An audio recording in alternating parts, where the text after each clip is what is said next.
Hi mga kagigil, magpapakulo muna tayong tubig, ano? Pakuluin muna.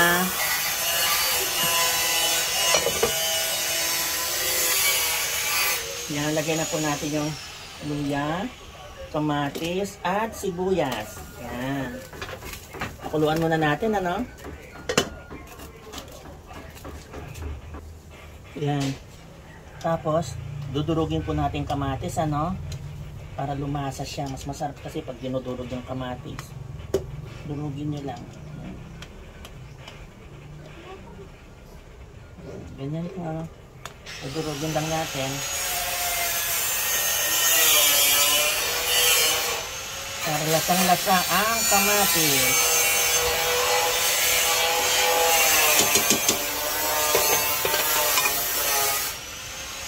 Yan. Lagay na natin ang puso na saging.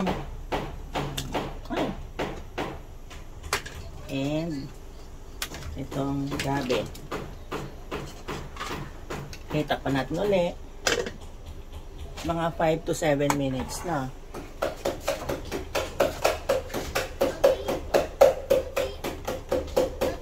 Yan, lalagyan na po natin yung ating bangus.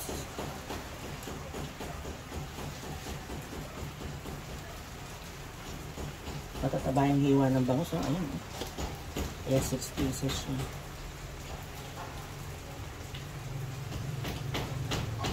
Lagyan natin ito. Dito pa din.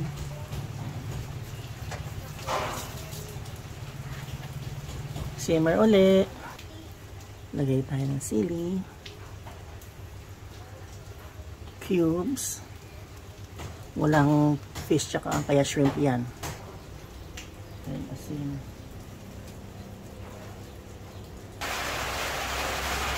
Lagay na po natin ating kengkong.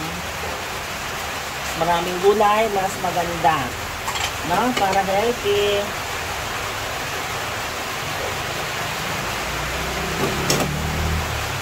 Takpan.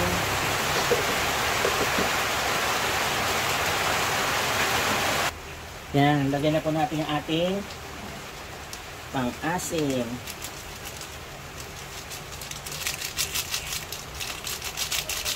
Maliit muna, no? Titignan natin kung asim o hindi. Dagdagan na lang natin.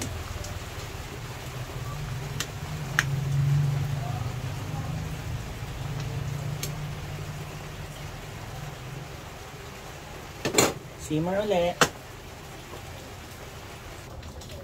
Naku, ito na, luto na po mga kagigil.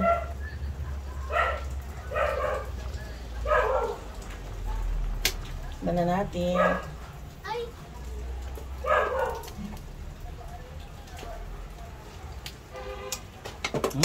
Sarap.